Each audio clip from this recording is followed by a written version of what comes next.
جیسے کسی سے نکاح کرنے کے نتیجے میں رشتے حرام ہو جاتے ہیں، بیوی سے نکاح ہوا تو اس کی ماں حرام ہو گئی، تو ایسے ہی کسی سے زنا اگر کر لیا تو بھی رشتے حرام ہو جاتے ہیں۔ کسی لڑکی سے زنا کر لیا تو اس کی ماں سے بھی نکاح ہمیشہ کے لیے حرام اور اس کی بیٹی سے بھی نکاح ہمیشہ کے لیے حرام۔ اس سورت کے شروع میں اللہ تعالیٰ نے محرم رشتوں کا تذکرہ کیا ہے کہ کون سے رشتے ایسے ہیں جن سے ہمارے لیے نکاح حرام ہے۔ یہ تعلیمات بھی صرف مسلمانوں کے پاس ہیں، باقی دنیا میں کسی مذہب کے پاس کچھ بچا ہی نہیں ہے کہ کن سے نکاح حرام ہے کن سے نکاح حلال ہے۔ تو حرمت علیکم امہاتکم، تمہاری ماؤں سے، تمہاری بیٹیوں سے، پھر وعماتکم وخالاتکم، تمہارے باپ کی بہنیں، تمہاری ماں کی بہنیں، پوری ڈیٹیل اللہ نے بیان کی ہے اس سورت کے شروع میں۔ اسی میں اللہ تعالیٰ نے یہ بھی بتا دیا وَلَا تَنْكِحُوا مَا نَكَحَ آبَاؤُكُمْ، تمہارے ابا کا اگر کسی عورت سے نکاح ہوتا ہے تو بھی تم قیامت تک اس سے نکاح نہیں کر سکتے۔ زمانے جاہلیت میں یہ ہوتا تھا، باپ نے جب نکاح کیا کسی خاتون سے، باپ کی ڈیتھ ہو گئی تو بیٹا اپنے ابا کی بیوی سے نکاح کر لیتا تھا۔ اللہ نے اس کو بھی بہت بڑی بے حیائی قرار دیا کہ جو تمہارے باپ کی بیوی ہے وہ ایک طرح سے تمہاری ماں بن چکی ہے، اسی وجہ سے اس سے پردہ بھی نہیں ہے۔ تو یہ سارے اخلاقیات ہیں جو آپ کو دوسرے مذاہب میں نہیں ملتی، تو اللہ نے اس پہ بھی پابندی لگا دی کہ باپ کی بیوی سے بھی نکاح نہیں کر سکتے۔ اسی طرح اپنی بیوی کے سوتیلے، اپنی بیوی کے پہلے شوہر سے بچہ جو ہوگا اس سے بھی نکاح نہیں کر سکتے تھے۔ یعنی تم نے کسی خاتون سے نکاح کیا اور اس کی پہلے سے کوئی بیٹی ہے کسی اور شوہر سے، تو تم اس بیٹی سے نکاح نہیں کر سکتے، وہ بھی ہمیشہ کے لیے اپنی بیٹیوں کی طرح ہو جاتی ہے۔ یہ بھی ایک تقدس ہے رشتوں کا جو اسلام نے بیان کیا ہے۔ سمجھ رہے ہیں کہ نہیں سمجھ رہے؟ اسی میں حرمت مصاہرہ، اس کو کہتے ہیں حرمت مصاہرہ، جو ہم پر حرام ہوتا ہے نا نکاح، اس کو حرام ہونے کو کہتے ہیں حرمت۔ حرمت اور احترام کی وجہ سے کسی عورت سے نکاح حرام ہوتا ہے۔ جیسے ماں سے نکاح کیوں حرام ہے؟ حرمت ہے، احترام ہے ماں کا ایک۔ بیٹی سے نکاح کیوں حرام ہے؟ کہ احترام ہے۔ بہن سے نکاح کیوں حرام ہے؟ تو حرمت کی دو قسمیں، ایک نسب والی اور ایک سسرال والی۔ یعنی بعض دفعہ اس سے بلڈ ریلیشن نہیں ہوتا لیکن وہ آپ کا سسرالی رشتہ ہوتا ہے، جیسے آپ کی بیوی کی والدہ، اس سے کبھی بھی آپ نکاح نہیں کر سکتے، تو بلڈ ریلیشن نہیں ہے اس سے لیکن سسرالی رشتہ ہے۔ اسی طرح بیٹی کی پہلے سے بھی، آپ کی بیوی کی پہلے سے کوئی بیٹی ہے تو اس سے آپ کا سسرالی رشتہ ہو گیا نا، تو اس کو سسرال کو عربی میں کہتے ہیں مصاہرہ۔ تو سسرال کی وجہ سے جو رشتے حرام ہوتے ہیں ان کو کہا جاتا ہے مصاہرہ، حرمت مصاہرہ۔ سمجھتے ہو کہ نہیں سمجھتے؟ تو اس میں خوب سمجھ لو، جیسے کسی سے نکاح کرنے کے نتیجے میں رشتے حرام ہو جاتے ہیں، بیوی سے نکاح ہوا تو اس کی ماں حرام ہو گئی، تو ایسے ہی کسی سے زنا اگر کر لیا تو بھی رشتے حرام ہو جاتے ہیں۔ کسی لڑکی سے زنا کر لیا تو اس کی ماں سے بھی نکاح ہمیشہ کے لیے حرام اور اس کی بیٹی سے بھی نکاح ہمیشہ کے لیے حرام۔ یہ بھی خوب اچھی طرح سمجھ لو۔ یہی وجہ ہے کہ اللہ نہ کرے اگر کسی مرد نے اپنی بہو سے زنا کر لیا، کسی مرد نے اپنی بہو سے اللہ نہ کرے زنا کر لیا، تو یہ مرد اب اس عورت کی ماں سے بھی نکاح نہیں کر سکتا اور اس کی بیٹی سے بھی، تو اس کی ماں تو اس کی بیوی ہے نا، تو وہ نکاح بھی حرام ہو جاتا ہے اس میں۔ سمجھ رہے ہو کہ نہیں سمجھ رہے؟ دیکھو اگر سسر اور بہو میں ریلیشن ہو گیا تو یہ اس بہو کی جو سسر اور بہو میں ریلیشن ہو گیا تو سسر کی بیوی نہیں بلکہ اس آدمی کا بیٹا اور اس کی بیوی یعنی بہو کا نکاح حرام ہو جاتا ہے۔ وجہ اس کی یہ کہ بہو کا جب اس کے بیٹے یعنی سسر سے ریلیشن ہوا نا، تو بہو کے لیے اپنے شوہر کے یہ سسر کے اصول اور فروع دونوں حرام ہو جاتے ہیں۔ بھائی کسی بھی مرد اور عورت کا آپس میں ریلیشن ہو گیا نا تو یہ اب ایک دوسرے کے باپ اور بیٹیوں پہ حرام ہو جاتے ہیں۔ تو بہو کا سسر سے ریلیشن ہو گیا تو سسر کا بیٹا اور سسر کے باپ دادا جتنے بھی ہیں وہ اس بہو پہ ہمیشہ کے لیے حرام ہو جائیں گے۔ سمجھتے ہو کہ نہیں سمجھتے؟ اس کو بھی حرمت مصاہرہ کہتے ہیں۔ بعض لوگ کہتے ہیں جی یہ نکاح صحیح ہوتا ہے، زنا سے نہیں ہوتا، ان کی دلیل بہت کمزور ہے۔ اگر یہ صرف اسی طرح ہوتا تو باندی جو ہے نا، باندی، کوئی شخص کسی عورت کو باندی بنا کے لاتا ہے، پرانے زمانے میں باندیاں ہوتی تھی، اب نہیں ہوتی، تو باندی سے جب اس کا ریلیشن ہو گیا نا ایک دفعہ، تو اب یہ شخص اس باندی کی ماں سے بھی نکاح نہیں کر سکتا اور اس کی بیٹی سے بھی کبھی بھی نکاح نہیں کر سکتا، حالانکہ باندھی تو بیوی نہیں ہوتی، لیکن چونکہ ریلیشن ہو گیا تو مدار جو ہے ریلیشن پہ رکھا ہے، تو اس لیے یہ سسرالی رشتوں میں آپ کے لیے صرف آپ کی بیوی حلال ہے، تو ادھر ادھر نظریں ڈالنے کی کوشش مت کیا کرو۔ سمجھتے ہو گے نہیں سمجھتے؟ اس سے بڑے مسائل کھڑے ہوتے ہیں، آگے نکاح پہ بڑے مسائل کھڑے ہوتے ہیں اس سے۔ تو ساس داماد کا ریلیشن بہت خطرناک ہے، رشتے توڑ دیتا ہے یہ۔ سسر بہو کا ریلیشن بہت خطرناک ہے۔ آپ دیکھو جا کے جن سوسائٹیز میں ان احکامات پر عمل نہیں ہے، وہاں بہویں اپنے سسروں سے محفوظ نہیں ہیں، اور دامادوں اور ساسوں کا ریلیشن بہت گندگی سوسائٹی میں پھیلتی چلی آ رہی ہے۔ تو مسلم سوسائٹی اسی وجہ سے بچی رہی ہے اب تک کہ وہاں علماء کرام ڈراتے رہے ہیں ان مسائل سے کہ بھائی بہو اور سسر کا ریلیشن سے بہو کا رشتہ اپنے شوہر سے خراب ہو جاتا ہے، ساس اور داماد کے ریلیشن سے ساس کا رشتہ اپنے شوہر سے خراب ہو جاتا ہے۔ سمجھتے ہو گے نہیں سمجھتے؟ داماد کا رشتہ اپنی بیٹی سے خراب ہو جاتا ہے، آپ کی بیٹی سے خراب ہو جائے گا اس کا رشتہ۔ تو یہ مسائل ہیں، ان کو اچھی طرح سمجھ لینا چاہیے، سمجھنے کی ضرورت نہیں ہے، احتیاط کریں اس میں۔ تبھی علماء نے بیان کیا ہے کہ ساس سے آپ مصافحہ نہیں کر سکتے۔ ساس داماد کو پیار کیسے کرے گی؟ سر پہ ہاتھ رکھے گی، بس اس سے زیادہ فری ہونے کی ضرورت بولو نہیں۔ ساس نے داماد کو پیار کرنا ہے، سر پہ ہاتھ بس۔ اور سسر نے بہو کو پیار کرنا ہے، پورا ہاتھ رکھ کے دکھا رہا ہوں نا سر پہ، سسر نے بہو کو پیار کرنا ہے تو کیسے کرنا ہے؟ سر پہ ہاتھ رکھ دیا بس، اس سے آگے جانے کی اجازت نہیں۔ کیا ہو رہا ہوتا ہے کہ جی بہویں حج کر کے آ رہی ہیں، سسر صاحب گلے مل گئے، میری بیٹی آئی ہوئی ہے، اور داماد اور ساس لپٹ لپٹ کے جو ہے نا رو رہے ہیں۔ یہ کیا بے غیرتی ہے، ویسے بھی حیا کے خلاف ہے۔ بہت پرانا قصہ ہو گیا، اب کسی کو پتہ نہیں چلے گا کہ میں کس کی بات کر رہا ہوں۔ ایک صاحب نے مجھے بتایا کہ میری وائف جو ہے نا، میرے والد صاحب اچھے خاصے پڑھے لکھے آدمی، ان کے والد صاحب سے بھی ملا ہوا ہوں، اچھے خاصے ایجوکیٹڈ آدمی، کہتے ہیں پتہ نہیں میرے والد صاحب کو کیا دماغ خراب ہو گیا ہے، میری بیگم کا ہاتھ پکڑ کے چوڑیاں ڈال رہے ہوتے ہیں اس کے کلائیوں میں۔ کہہ رہے مجھے اب برا لگ رہا ہوتا ہے۔ کہتے ہیں دوسرے بھائی کی بیوی آئی جب شادی ہو کے، تو دلہن کا ہاتھ پکڑ کے اس کی بھی کلائیوں میں چوڑیاں ڈال رہے ہیں۔ بیٹے کو شرم آ رہی ہے، ابا کو شرم نہیں آ رہی۔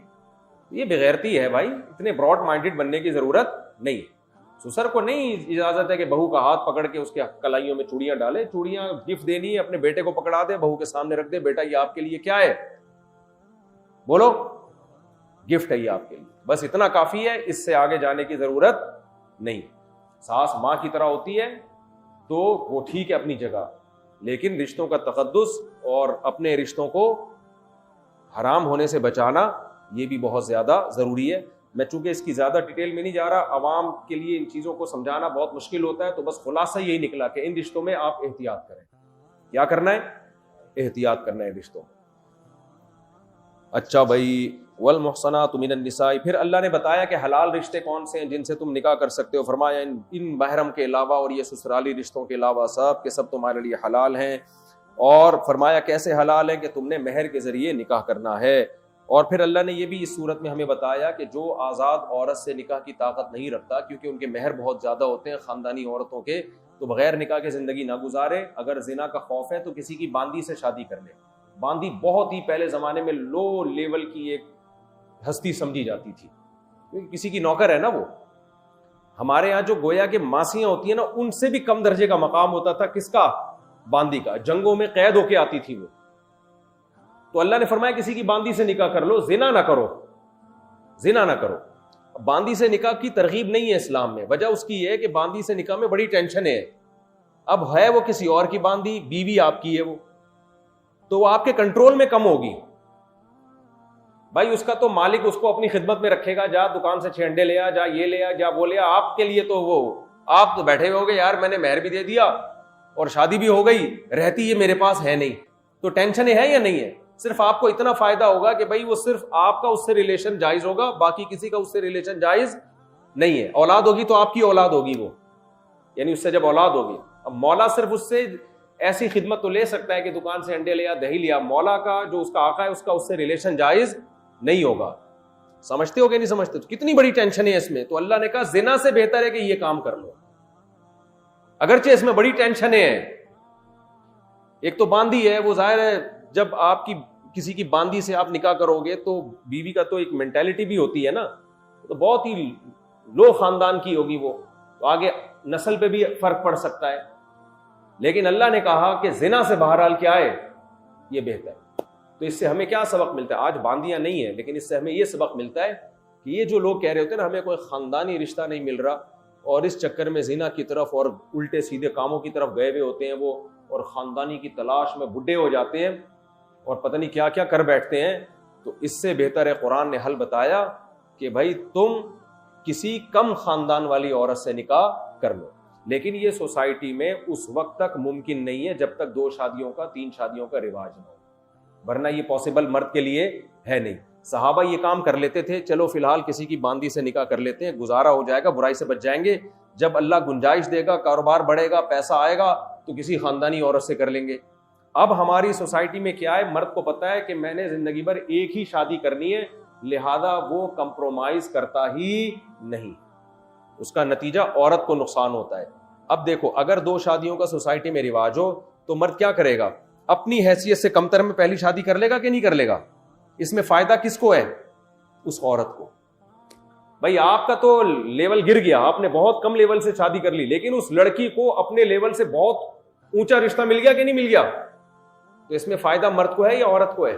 مجھے لگ رہا ہے آپ لوگ سننے کے موڈ میں نہیں ہوا. یار میں نے چائے کا بولا تھا, نہیں کہاں گئی یار؟ آ رہی ہے آج میری طرف سے سب کی چائے کی دعوت ہے, کڑک چائے خاندانی آ رہی ہے. تو میں نے جو فلسفہ بیان کیا قرآن سے وہ سمجھ میں آیا؟ قرآن صحابہ کو کہہ رہا ہے اور ہمیں بھی کہہ رہا ہے کہ بھائی اگر تمہیں کوئی اچھا رشتہ نہیں مل رہا, خلاصہ اس آیت کہی ہے, تمہاری آمدن کم ہے, چھڑے چھاٹ ہو, انسان کی آمدن ایک دم سے نہیں ہو جاتی ہے. 18-20 سال کے جو لونڈے لپاڑے ہوتے ہیں ان کو تو پان گٹکے کے پیسے نکالنا مشکل ہوتا ہے. یہ اکثر مالدار لوگ ہوتے ہیں 45, 50, 60 سال کے بعد جا کے تجربہ ہوتا ہے اور دولت آنا شروع ہوتی ہے. اس عمر میں اکثر لوگوں کے پاس پیسہ نہیں ہوتا. تو اللہ نے کہا ہے کہ پیسہ, اور لڑکی والے سب سے پہلے کیا دیکھتے ہیں؟ پیسہ دیکھتے ہیں. میں نے کلپ بھی بڑا مشہور ہوا تھا نا, جم جا کے ڈولے وولے بنا رہے ہیں, بیوقوفی والے کام کر رہے ہو, جیب میں پیسہ ہے تو آڑے ترشے کو بھی ابھی تو دولت ہوگی نا, آپ جیسے مرضی آڑے ترشے ہو آپ کو حسن پری مل جائے گی. آپ یہ ایک انسان کی فطرت ہے. بعض دفعہ خاندان دیکھا جاتا ہے, بعض دفعہ عہدہ دیکھا جاتا ہے, بعض دفعہ خوبصورتی دیکھی جاتی ہے, بعض دفعہ پیسہ بھی دیکھا جاتا ہے. تو اس لیے اللہ نے قرآن میں فرمایا کہ جن لوگوں میں طاقت نہیں ہے کسی اعلیٰ جگہ نکاح کرنے کی تو, اور ان کو گناہ کا اگر خوف ہے تو وہ کیا کریں؟ اپنا معیار گرا دیں. میں اب یہ بات بتا رہا ہوں کہ معیار گرانا کب ممکن ہوگا؟ جب آپ کے پاس آپشن ہو کہ چلو فی الحال یہاں سے ہی, بعد میں ہم اچھے خاندان میں بھی کر لیں گے جب اللہ ہمیں پیسہ دے گا. یہ جبھی ممکن ہے نا. ارے قربانی کا بکرا جو سال میں ایک دفعہ لیا جاتا ہے اس میں کتنا لوگ تگ و دو کرتے ہیں کہ ایسا ہو ویسا نہ ہو. تو شادی زندگی میں اگر ایک بار ہوگی تو اس میں معیار مرد کا کتنا اونچا ہوگا. لیکن اس اونچا معیار رکھنے سے مرد کو نقصان ہے یا عورت کو نقصان ہے؟ عورت کو نقصان ہے. سوسائٹی میں خاندانی عورتیں بہت کم درجے کے لوگوں کے پاس جا رہی ہیں. اگر سوسائٹی میں 2-3 شادیوں کا رواج ہو جائے تو مرد پہلی شادی کرے گا, چلو کسی بیوہ سے کرو, چلو یار کسی طلاق یافتہ سے کر لو, چلو یار وہ انٹی ہو گئی ہیں, وہ عمر میں بہت زیادہ ہو گئی, میرے سے 25, 26, 30 سال بڑی ہے, اب چل زنا سے تو بہتر ہے نا, گزارا ہو جائے گا یار, زنا سے تو بچ جاؤں گا نا میں, چلو فی الحال گزارا چلاؤ, پھر اللہ جب پیسہ دے گا تو پھر ایک چھڑی کماری بھی لے آئیں گے, کوئی چھڑی چھاٹ, چھڑی کہتے ہیں نا کماری کو, کوئی خوبصورت سی لے آئیں گے, کوئی خاندانی لے آئیں گے. تو یہ جب ممکن ہے جب 2-3 شادیوں کا سوسائٹی میں رواج ہو. تو قرآن احکام ہمیں نکاح کے اسی سوسائٹی کے حساب سے دیتا ہے جس میں 2-3 شادیوں کا رواج ہو. ایک والے کو تو قرآن میں ہے ہی نہیں نا, اس کو کوئی تذکرہ نہیں ملتا.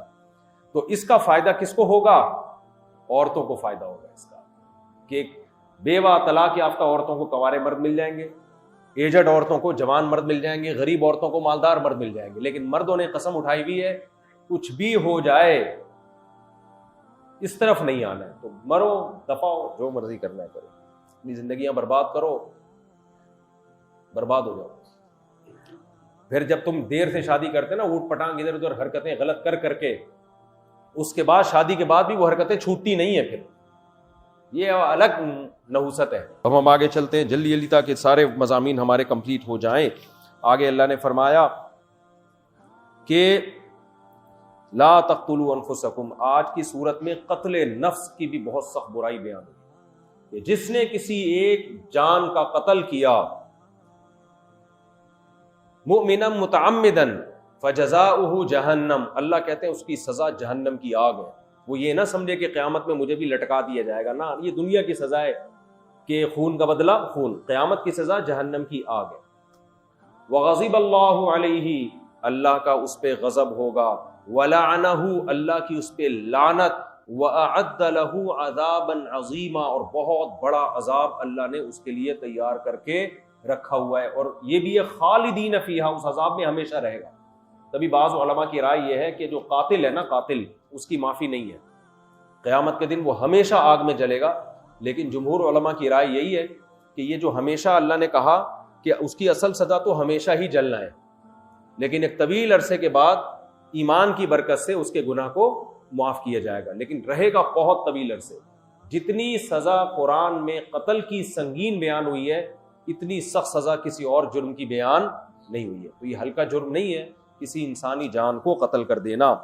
اس میں اللہ نے یہ بھی فرمایا وَلَا تَتَمَنَّوْا مَا فَضَّلَ اللَّهُ بِهِ بَعْضَكُمْ عَلَى بَعْضٍ، اللہ کہتے ہیں دیکھو سوسائٹی میں سب ایک جیسی حیثیت کے لوگ نہیں ہوتے، کسی پہ اللہ کا فضل زیادہ ہوتا ہے، کسی پہ اللہ کا فضل کم ہوتا ہے، کوئی خوبصورت زیادہ، کوئی بدصورت، کوئی بد پرہیزی کر کے بھی ایک دم صحت مند، کوئی ڈاکٹروں کے اصول کے مطابق ناشتہ کرتا ہے اور پھر بھی بیمار ہو جاتا ہے۔ تو یہ اللہ کے، کسی کو اللہ نے مرد بنا دیا، صحابیات آئیں نبی کے پاس، عرض کیا کہ یا رسول اللہ مردوں کے تو اتنے فضائل، وہ تو اللہ کی راہ میں جہاد بھی کرتے ہیں، وہ تو حج بھی کرتے ہیں، وہ یہ بھی، ہم تو عورتیں، ہم تو گھروں میں رہتی ہیں، ہمیں وہ نیکیاں کیسے حاصل ہوں گی؟ اور عورت کو ویسے بھی تمنا ہوتی ہے بھائی ہم بھی اگر مرد ہوتے 4 شادیاں کرتے، ہمیں اللہ نے جو ہے نا پابند بنا دیا، تو پھر ہم کتنی تکلیفیں اٹھاتی ہیں، پریگننسی کی تکلیف ہے، بچہ جننے کی تکلیف ہے، یہ کوئی کم تھوڑی ہے، دودھ پلانے کی تکلیف، کچھ ٹینشنیں اللہ نے عورت کو دی ہیں، کچھ مرد کو دی ہیں، کچھ عورت کو، لیکن مرد ٹریولنگ کرتے ہیں، باہر جاتے ہیں، اور طاقتور بنایا، عورت کو کمزور بنایا، تو ہر عورت کے دل میں کبھی نہ کبھی یہ خیال آ سکتا ہے۔ تو بہت ساری چیزوں میں اللہ نے کسی کو کسی پہ فضیلت دی، کسی کو دولت مند، کسی کو غریب، اور اس میں اللہ کا ارادے کا دخل ہوتا ہے، آپ کا اپنا کوئی ذہین ہوتے ہیں، کوئی بیوقوف ہوتے ہیں۔ ہم تو اسکول میں دیکھتے تھے کچھ طلبہ ایسے تو پڑھتے ہی نہیں تھے، A+ آتا تھا ان کا، ذہین اتنے ہوتے ہیں، امتحان سے پہلے یوں دیکھا یاد ہو گیا، اور کچھ ایسے ہوتے تھے جو بیٹھ کے نا رٹا لگا کے آدھے ہو جاتے تھے، پھر بھی نہیں ان کو سمجھ میں آتا تھا۔ یہ ہے نا لوگوں کی ذہانت، آپ نے دیکھا ہوگا، کچھ ایسے ذہین ہوتے ہیں 1 منٹ میں بات پک کر لیتے ہیں، کچھ ایسے ہوتے ہیں آپ گھنٹوں بیٹھ کے سمجھاؤ، بھینس کے آگے بین بجانا۔ تو یہ دماغ کا فرق کس نے رکھا ہے؟ اللہ نے۔ یہ ایسے بے وقوف ہوتے ہیں جتنے مرضی بادام اخروٹ کھا لیں پھر بھی یہ نہیں ہو سکتے ٹھیک، یہ مینوفیکچرنگ فالٹ ہوتا ہے ان میں، وہ سمجھتے ہیں ہم بادام کھائیں گے نا تو ذہین ہو جائیں گے، نہیں ہو سکتے بھائی۔ تو یہ گاڈ گفٹڈ چیزیں ہوتی ہیں، تو اس کا بھی قرآن نے منع کیا کہ اللہ نے جس کو جس پر فضیلت دی ہے اس کی فضیلت کو مان لو اور اس کی ہوس مت کرو، حسد مت کرو، ہوس مت کرو، تمنا مت کرو۔ یہ دیکھو مجھے اللہ نے کیا کیا نعمتیں دی ہیں، اس پہ اللہ کا شکر ادا کرو۔ ہو سکتا ہے جس کو اللہ نے زیادہ بڑی نعمت دی ہو اسے کوئی وہ والی نعمت نہ دی ہو جو آپ کو دی ہو نعمت، بھائی اس کو دولت دے دی، ہو سکتا ہے صحت غریب کو زیادہ اچھی دی ہو، اب غریب اس کی دولت کو دیکھ کے مرا جا رہا ہے، یہ نہیں دیکھ رہا بھائی اس کے پاس دولت ہے لیکن وہ شوگر کا مریض ہے، ہارٹ پیشنٹ ہے، معذور ہے، 20 مسائل ہیں اس کے ساتھ، تمہیں اللہ نے خوشیوں والی زندگی دی ہے۔ تو یہاں بھی یہ بھی قرآن کی ایک بہت اہم آیت ہے کہ اللہ نے فرمایا اللہ نے کسی کو کسی پر کوئی فضیلت دے دی تو اس کی غیر ضروری تمنا مت کرو، یہ بھی بہت اہم آیت ہے، اس کا خیال کریں۔